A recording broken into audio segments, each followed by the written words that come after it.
Uma boa noite a todos, sejam todos bem-vindos a essa casa de estudo.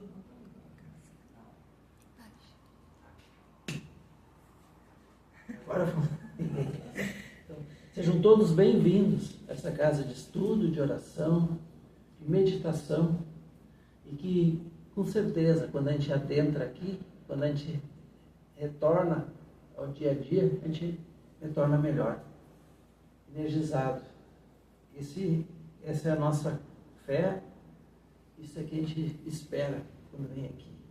Hoje, com alegria, a gente está recebendo o Álvaro, que é trabalhador da Sociedade Espírita Justiça Divina, que vai nos falar sobre não reencarnamos para sofrer.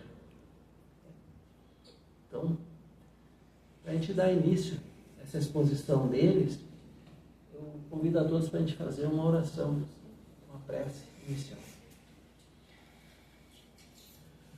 Deus Pai, Criador de todo o universo, gratidão pela oportunidade de aqui nós nos reunirmos, estudar a doutrina consoladora, que essa doutrina possa nos ajudar no dia a dia para sermos pessoas melhores, mais comprometidas com a verdade, com a caridade, com todos aqueles exemplos que o Cristo nos deixou. O amor, o perdão, a amizade. Que possamos sempre estarmos juntos para trabalhar.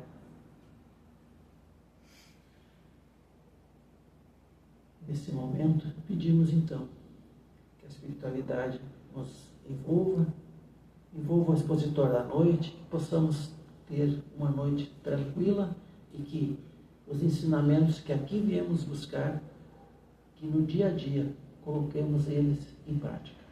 Que assim seja. Sim.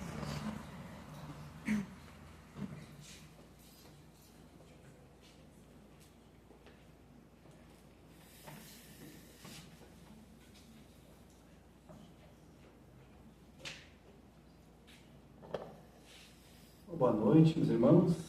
Boa noite. Em primeiro lugar, agradecer esse convite amoroso, fraterno, desta casa que sempre nos acolhe, nos dando a oportunidade de aprender também, porque quando lemos, quando tentamos transmitir algumas palavras que nos encantaram e estão nos encantando durante esse caminho que escolhemos da doutrina, a gente acaba estudando para a gente mesmo, né? A gente acaba intensificando as leituras, os estudos. Isso é muito bom, né? Muito bom porque faz a gente crescer. Então, agradecer a oportunidade da casa, como o nosso irmão João falou no início da oração, que esse momento possa ser rico, principalmente pela espiritualidade que nos acolhe, que todos aqui possam conquistar o que vieram buscar, principalmente os bens espirituais, a força, a coragem, a paciência, se estamos precisando, né, nesse momento de atribulação. Enfim, as riquezas espirituais tão necessárias para a nossa caminhada que temos que realizar. Então, nossa proposta da noite de hoje é tentar juntar esse tema que vai falar de reencarnação, que não é um tema novo, né? É uma das bases da doutrina espírita. Nascer, renascer, viver e renascer sempre, até nós chegarmos à completa evolução relativa do nosso espírito. Nós temos um caminho até chegar lá, né?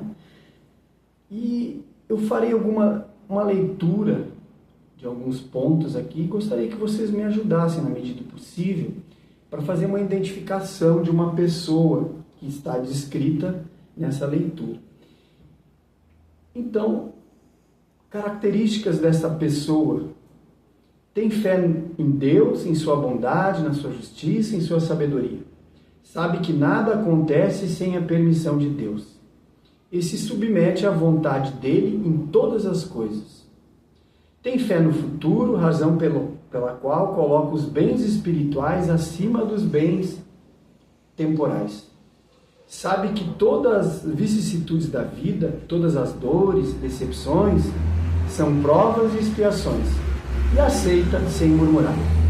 Faz o bem pelo bem, sem esperar retribuição. Encontra satisfação nos benefícios que espalha, nas lágrimas que enxuga, em fazer os outros felizes. Seu primeiro impulso é sempre pensar nos outros antes de si. É bom, humano, benevolente para com todos, sem distinção de raças, nem de crenças, nem de qualquer outras diferenças. Respeita nos outros todas as convicções sinceras. Em todas as circunstâncias, a sua ferramenta, o seu guia é a caridade. Não tem ódio, não tem rancor, não tem desejo de vingança e ora pelos seus adversários. É indulgente para fraquezas, para as fraquezas alheias, porque sabe que também tem as suas e necessita de indulgência de Deus. Não se compraz em rebuscar os defeitos, nem evidenciá-los. Defeitos dos outros, né? Estuda suas próprias imperfeições e trabalha incessantemente em combatê-los. Emprega todos os esforços para poder dizer no dia seguinte que está melhor do que do dia anterior.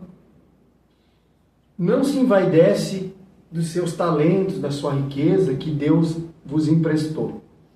Usa, mas não abusa dos bens temporais da terra. Se na terra a ordem social colocou homens em sua dependência, ajuda-os a crescer com bondade e benevolência. Respeita todos os direitos que as leis da natureza dão aos seus semelhantes, como gosta e gostaria que os seus fossem respeitados. Quem será essa pessoa? Eu só conheço O o Chico. Chico, olha. Ele foi muito assertivo, né? Quem mais? Tem mais algum nome que vocês lembram? Será que não temos ninguém aqui nessa sala? Nem na metade. Nem na metade. Muito bem. A gente prestando atenção, né? São muitas virtudes que tem aqui, né? Difícil, sim, né? A gente lembrar, mas o Enio nos ajudou. Temos um modelo, né? Mas esse autor, esse livro, Construindo Dias Felizes, que na verdade é uma autora, Cláudia, né? Skoll, ela traz uma reflexão muito interessante. Na verdade, esse texto é tirado do Evangelho segundo o Espiritismo e se trata das características do homem de bem. Esse é o homem de bem, né? Aquele que deveria ser o objetivo, né? Deveríamos encontrar mais pessoas com todas essas virtudes, sendo eles homens de bem. Mas a autora chamou a atenção nesse livro dizendo que somos todos nós. Essas características caracterizam todos nós. Mas também o Glenn falou, não é a hora, né? Não agora, mas no futuro todos seremos espíritos do homem de bem, teremos as virtudes do homem de bem. Então, no momento, né, elas estão em forma de semente, adormecidas na nossa consciência, em nosso espírito. Mas a certeza é que elas vão germinar. E nós nos tornaremos, um dia, um homem de bem. Mas se nós, então, essa leitura nos descreve o nosso destino, né, aonde nós temos que chegar, onde nós vamos chegar, a gente, isso sim, pode imaginar ou fazer um esforço para entender o caminho que falta, né, para nos tornar o homem de bem.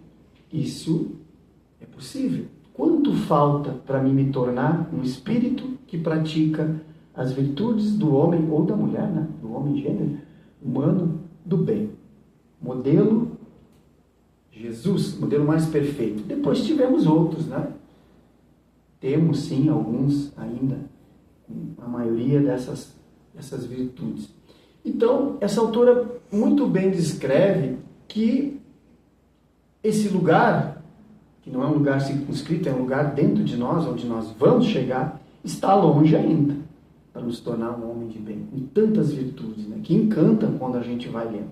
Então, entendemos que o caminho é longo. E aonde é esse caminho? Esse caminho é aqui. Esse caminho é agora. Esse caminho, como dissemos lá no início, né? Ele é desenhado pela lei de reencarnação, pelas vidas sucessivas. E aí nós vamos entrando no tema da noite. Se esse é o objetivo, esse é o lugar aonde nós devemos chegar. Se o caminho é a Terra e os mundos onde vamos habitar até nos tornarmos um homem de bem. O que está faltando para que a gente acelere os passos, né? Para que a gente acelere o passo, já que falta tanta caminhada assim. Então, nós vamos tentar, né, descrever algumas coisas que nós deveríamos estar prestando atenção nesse caminho que estamos percorrendo, que é esta vida e outras que já vivemos, né? E uma delas é entender, como é o tema da noite, que nós não estamos aqui para sofrer. Não estamos aqui para sofrer. Mas alguém poderia... E as dores? E as perdas? E a saudade? E a doença? E a separação? Às vezes, para nós, né, definitiva, de um ente querido que partiu. A traição, né? O trabalho que muitas vezes, o suor, né, o trabalho, a dedicação que não traz aquilo que os nossos sonhos, nossos desejos gostariam. Isso não é sofrimento? A gente não pode chamar isso de sofrimento? A doutrina da consolação, a doutrina consoladora nos convida a essa compreensão. Primeiro, nos trazendo com uma grande objetividade, uma grande certeza de que nós não somos esse vaso físico, né? Isso aqui não nos representa enquanto espíritos que estão nessa caminhada que falta a gente percorrer, né? Estão no curso dessa caminhada. Esse corpo não nos representa. Ele é um instrumento. Ele é um instrumento. A doutrina também nos revela que a reencarnação, ela, e tudo que nos acontece, né, ela tem um objetivo maior. E essa mesma autora vai, na leitura, depois de trazer essa descrição do homem de bem, né, ela diz que nós não estamos aqui para sofrer, mas estamos aqui então para quê? Para vencer. Vencer. Que é uma outra perspectiva, é uma outra maneira de começar a olhar as nossas dificuldades. Todas essas que a gente nomeou, né? São tantas. Tantas dificuldades, tantos sonhos, né? Tantas lágrimas já derramadas. Estamos, muitas vezes, vivendo, né, momentos muito atribulados. Então não estamos para sofrer, mas estamos para vencer. Vencer a quem? Será que é um adversário? Será que é um concorrente? Quando a gente fala em vencer, a gente lembra em competição, né? Chegar primeiro, ser melhor que o outro, conquistar uma coisa, né? E certamente se a gente conquista, alguém talvez falte para alguém. Vencer uma vaga, um concurso, um emprego. Vencer na vida, tem um ditado que diz, vencer na vida significa ter as coisas em abundância, o suficiente para a gente ser feliz com as coisas da terra, né? E pensar assim que a gente ainda vencer na terra significa ter para ficar no ócio, no descanso, que é aquela ideia do paraíso, né? Que nós, em outras encarnações, foi nos trazida. Mas não é nada disso. Estamos aqui não para vencer nada que esteja fora de nós. Estamos para vencer a nós mesmos. Vencer as nossas imperfeições. Vencer as nossas más tendências. Vencer as ideias cristalizadas, diz o autor. O que são ideias cristalizadas? São coisas que nós, em vidas passadas, e nessa também, né, nos disseram como uma verdade, e nós, por ignorância, por acreditar, pelo nosso ego, pelas tentações que viver na terra provocam em nós, né? As tentações. Nós acabamos cristalizando, ou seja, sedimentando uma coisa rígida em nossa consciência. E temos ela como uma verdade. Então, vencer, né, significa vencer a nós mesmos. É mudar isso. Oportunidade de mudar isso. As tendências, as ideias cristalizadas, condutas que se tornaram hábitos. As mais simples. Como a encarnação é bela, né, quando a gente vai estudar, né? Diz que a gente tem a oportunidade até mudar os hábitos, que às vezes, né, a gente passa uma vida lutando contra o sobrepeso, contra aquelas enfermidades que o médico, muitos já disseram, olha, faltam os cuidados, falta uma vida mais saudável. E a gente luta e reluta e continua. Coisa simples, né? Aparentemente. Mas a reencarnação é para isso. Aí, bondosamente, né, nesse aspecto que é tão simples, que fala em hábito alimentar, a gente desencarna, a gente, né, vê, faz um balanço de todo esse projeto, e aí nós vamos constatar lá no plano espiritual que nós tivemos um apego muito grande, né, demasiadamente, que nos prejudicou na saúde, que fez nós realmente desperdiçar a nossa saúde, a nossa energia, o nosso fluido vital, e que nós temos que refazer. E a bondade divina, o amor divino é tão grande, sua solicitude é tão amorosa, que proporciona uma nova reencarnação em outra cultura, em outro país, com outras alimentações que nós não tínhamos na anterior. E isso, então, por isso que muitas crianças vêm com intolerância, com dificuldades, porque elas estão no meio em que elas não viveram antes. E às vezes a gente, olha o que a gente citou, né? Às vezes nós temos, né, carregamos com o nosso algo que o nosso metabolismo, a nossa saúde, o nosso DNA, né, vai dizer que não está em conformidade. Mas é a reencarnação, as bênçãos da reencarnação, como uma oportunidade de mudar hábitos, mudar ideias cristalizadas, que podem estar na alimentação, pode estar nos vícios morais, e esses principalmente são os mais graves, né? As tendências, todas elas. E nós estamos aqui então para vencê-las, para vencer a nós mesmos, vencer essas más tendências, né? Então, essa perspectiva, o que mostra a doutrina, né, é diferente. É diferente. Né?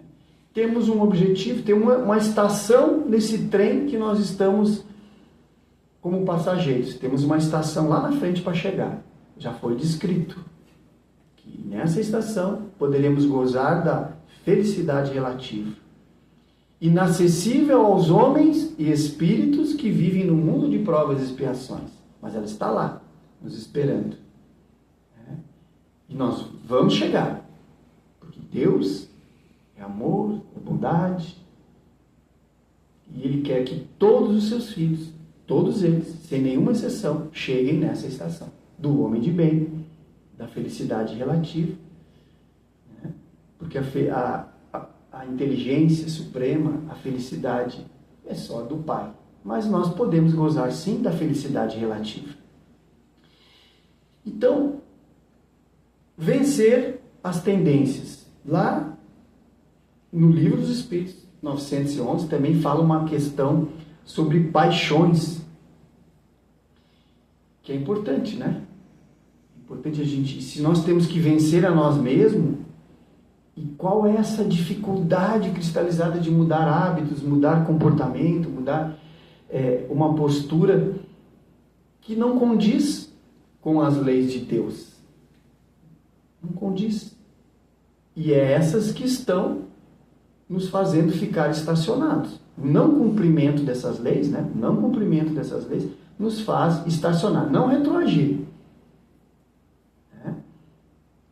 Nós não ficamos pior, mas já estão conosco. As paixões. Essa pergunta, né? Nós vamos direto à descrição dos espíritos. Não há paixões tão vivas e irresistíveis que a vontade seja impotente para superá-las? É a segunda pergunta dessa questão, né? Não há paixões, não há coisas na Terra ou fora de nós que são irresistíveis, que nenhuma vontade firme seja suficiente para superá-las? E os espíritos vão responder, mais uma vez, e a gente lendo eles iam puxando de orelha. Né? Porque é assim que tratam aqueles que nos querem bem. Eles querem nos instruir, eles querem nos mostrar o caminho, como bons educadores, como excelentes educadores que estão. Né?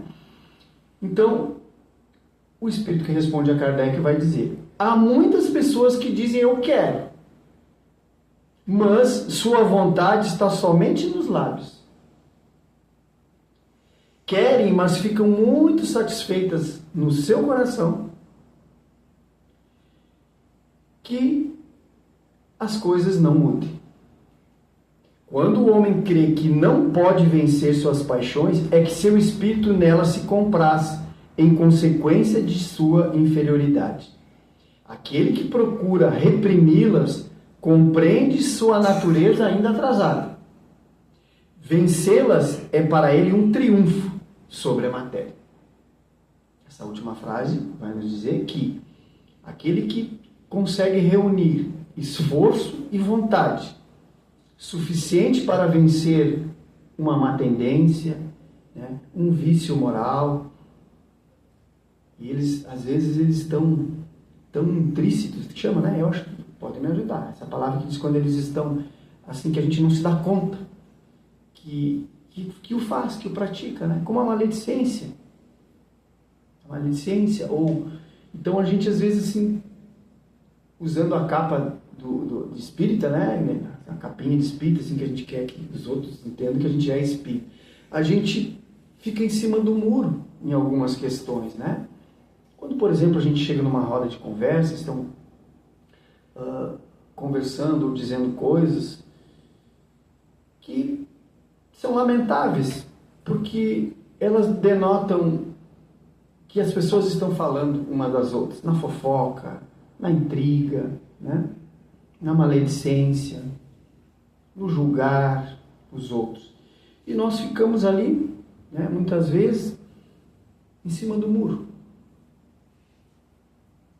sem, pelo menos, nos posicionar. Não que a gente tenha que brigar com as pessoas pelo que dizem, né? Mas é disso que o Espírito diz. Aonde está o nosso coração? Onde está o nosso coração, onde nós vivemos? Porque da boca sai o que está cheio o coração. Então, nos observar é o convite, né? Nos observar. Será que a gente não foi nós que contamos a piada, né? Ou não foi nós que lançamos aquela semente de maledicência, de mentira, de intriga? Mas será que o nosso coração não deu um sinal que a gente ficou neutro? Né? Vamos ver o que vai acontecer aqui. Será? Será que essa pessoa ouve o que o outro está falando? Mas será? Não sabe. E a gente, mesmo no silêncio, a gente tem que examinar o que passa no nosso coração. Né? Porque aqui fala de convicção sincera. Né? Convicção sincera. Aquele que pode vencer é o Espírito que nelas não se compraz. Não se compraz, não aceita. Não aceita dentro de si. E para isso não precisa convencer o outro. É nos analisar, é nos perceber em todas as situações da vida. E aí nós voltamos, né? Não estamos aqui para sofrer, estamos aqui para vencer. Vencer a nós mesmos. Que é um grande projeto. É um grande projeto. E muito difícil vencer a nós mesmos. E E os espíritos amoravelmente também vão dizer no Evangelho, né, que cada vitória dessa silenciosa nos traz um prazer enorme. Cada vez que nós empreendemos o esforço dentro de nós, com nós mesmos, e poder, não, eu não vou me complacer com isso que está acontecendo. Né? Ao mesmo tempo, nós vamos sentir um conforto, vamos sentir uma paz interior, porque vencemos uma batalha. Não vencemos a guerra toda ainda, mas uma batalha foi vencida. Dizem também, esse mesmo texto, que a gente vai ler um pouco para não perder a essência, sobre a influência das ideias carnais, o homem na terra só vê das provas o lado penoso. Né? Nós estamos mergulhados. Como é que estamos no olho do furacão, né? Olho do furacão. Tem alguns adjetivos que dizem, estamos assim, o dia hoje não dei conta, né? Então, sob a influência das ideias carnais, o homem na terra só vê nas provas o lado penoso. Tal a razão de lhe parecer natural sejam escolhidas as que, no seu ponto de vista, podem coexistir com os gozos materiais. O que ele está dizendo aqui nessa questão? Que, para aqueles que entendem, já compreendem, somos nós. Né? Nós somos homens de bem. Nós temos a compreensão que nós somos um espírito e que nós não vamos ficar aqui para sempre e que não ficando aqui para sempre a gente vai preexistir, que o nosso espírito vai continuar. Isso é uma certeza. Todo cristão, né, é espiritualista. E são a maioria na Terra. Cosme Márcio vai dizer que a grande maioria, fora aqueles que se dizem ateus, e alguns dizem, sou ateu graças a Deus, então se contradiz, né? Mas a grande maioria dos espiritualistas, a grande maioria é espiritualista no nosso planeta. Já atingimos a essa, né? Que entendem que vão sobreviver ao túmulo. Mas ser espiritualista não significa que esse conceito de ser espiritualista, de saber entender e ter certeza que a vida continua, modificou alguma coisa nessas pessoas. Porque elas continuam vivendo apenas o presente, apenas o dia a dia. E o depois, para aquelas pessoas com esse conceito ainda não, que não é uma base do seu espírito, não é um objetivo do seu espírito vencer a si mesmo, eles deixam para depois. Essa é a diferença que Cosme Márcio, tem um tutorial dele lá no Instagram que vai dizer, olha, essa é a diferença do espiritualista e do espírita. Aí ele vai buscar quantos espíritos de nós lá dentro da casa que não temos esse conceito, porque a gente não utiliza da lei de reencarnação como um motivo para a nossa transformação no presente. A gente adia. Vai ser depois. Agora eu tenho que dar conta disso. Depois, né? Eu vou ser um espírito eterno, eu vou ter que ir para uma colônia espiritual. Isso é depois. Agora eu vou me preocupar com, né, tudo aquilo que eu tenho que consertar e realizar aqui na matéria espiritualista. O espírito é aquele que levanta todo dia de manhã, né, adquiriu algum conhecimento e dizer, o que eu posso ser melhor hoje? Como disse no Homem de Bem. O que eu vou me empenhar esforço para ser melhor hoje do que eu fui ontem? E Santo Agostinho, né, foi São Paulo, colocou lá no Evangelho, faça isso todas as noites.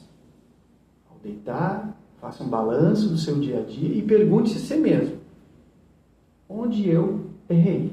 Onde eu poderia ter feito a caridade?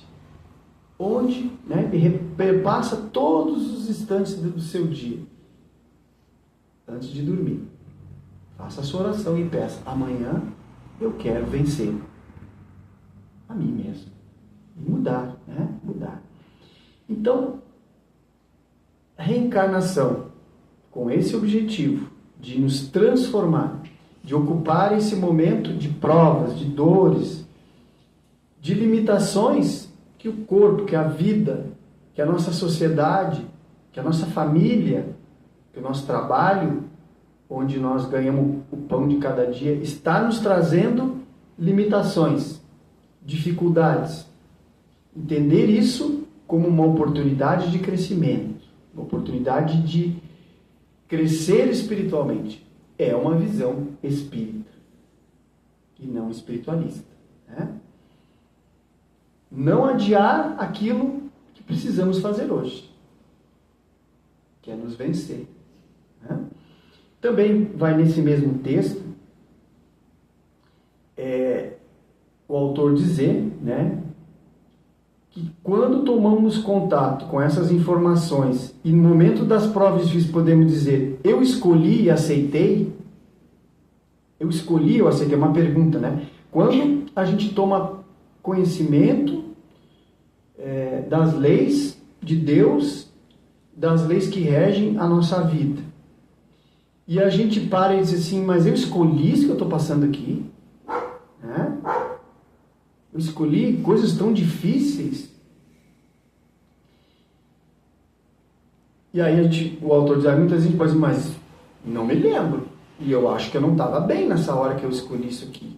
Não estava com a minha mente sã. Escolhi tanto perrengue, né?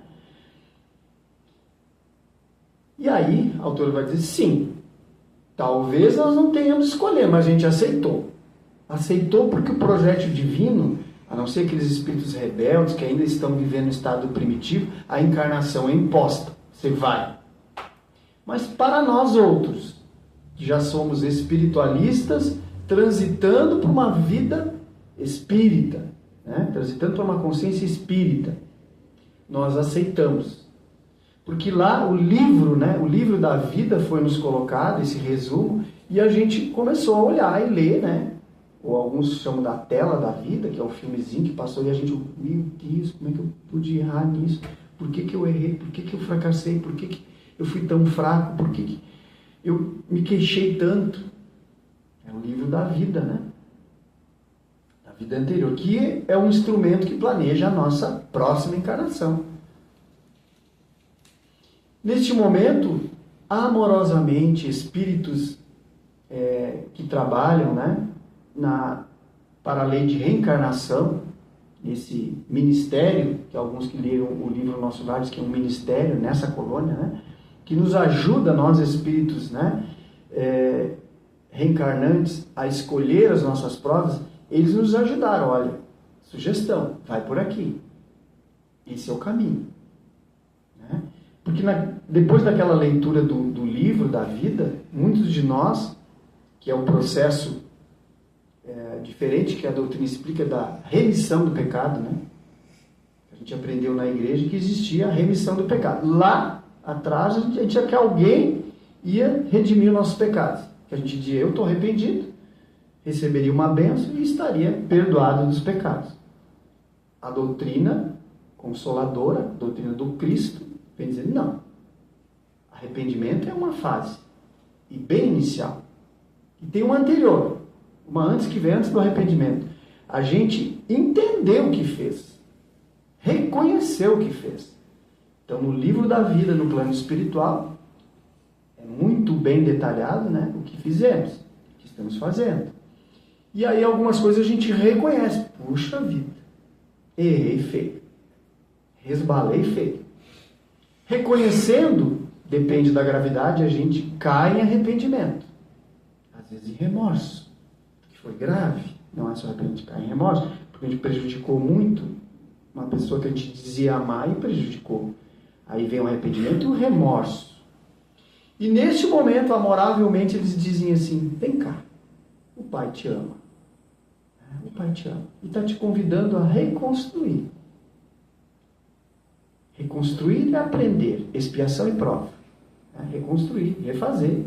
E aprender com essa reconstrução, como todo pai, todo educador deveria fazer, ó, você é responsável pelas coisas que você faz. Né? Responsável pelas coisas que você faz. Fez errado? Vai lá e conserta. Quebrou? Vai juntar. Sujou? Limpa. Né? Aquelas regrinhas básicas da educação infantil. O nosso pai também diz isso para nós. Numa potência maior. É necessário reconhecer, se arrepender refazer e aprender trabalhando. Aprender a não cometer os mesmos erros. E dar um salto, aí sim, né? Depois do aprendizado, da prova feita, da prova vencida, passar de ano. Passar de ano como todo aluno deseja, né? Passar de ano por uma condição espiritual melhor.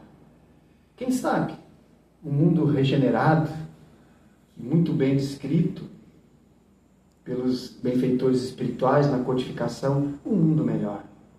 Um mundo sem tantas diferenças, um mundo que todos têm o necessário, que todos têm um sentimento de solidariedade, de fraternidade um para com os outros. Ninguém pensa em trapaças, em enganar os outros. Um mundo onde a temperatura, tudo muda numa condição melhor. A escola que nós precisamos é essa, calor, dificuldade, né? Para vencer as nossas más tendências. Mas no futuro será melhor. Não mais sofrer, mas essa lei, né, de vencer a nós mesmos, ela permanece. Porque quando nós vamos nos educando e crescendo, mais desafios, mais tarefas, para que o Pai não quer a sua obra incompleta. Esse Pai não aceita a sua obra incompleta. Nós não podemos ser uma obra incompleta de um Pai que é perfeito. Então, vencer a nós mesmos é uma lei até nós nos tornarmos um espírito puro.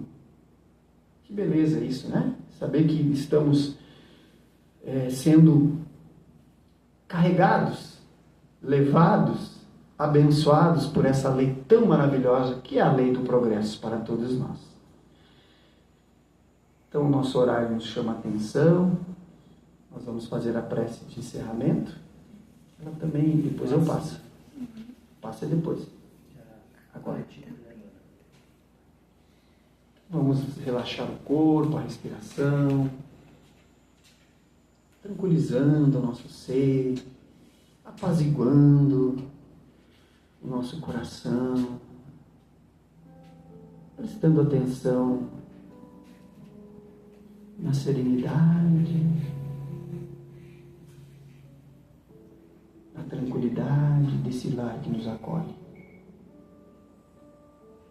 Mentores espirituais amigos, direção espiritual desse lar de luz, desta casa de oração, de Jesus.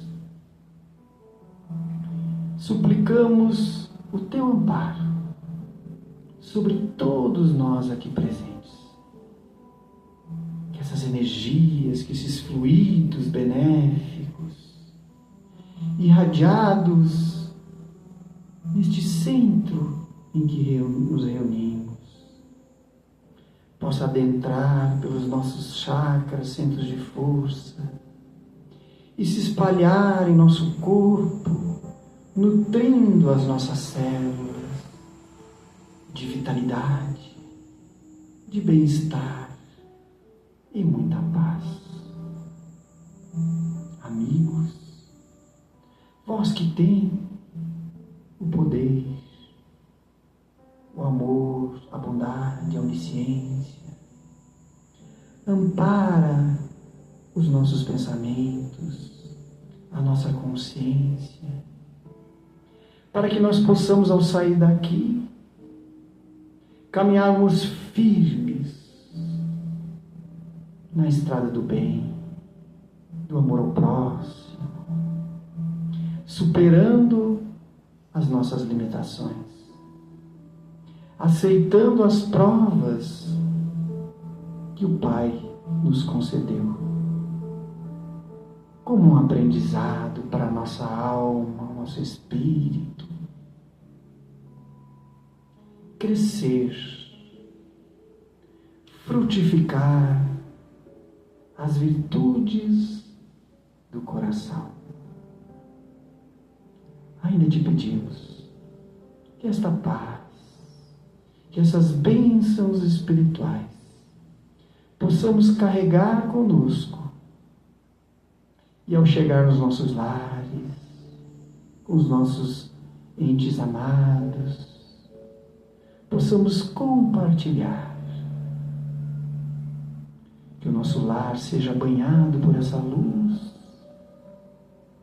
trazendo paz, reconciliação, união, fraternidade nos nossos sentimentos, nas nossas palavras.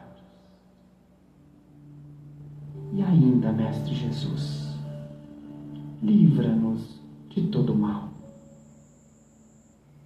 Ampara também os nossos irmãos que estão caminhando conosco neste planeta escola e que mais sofrem, Pai, as provas terrenas, das dores, da enfermidade, da solidão e do abandono. Cura-nos, Pai, o nosso espírito. Jesus, fica conosco, hoje, amanhã e sempre. Que assim seja.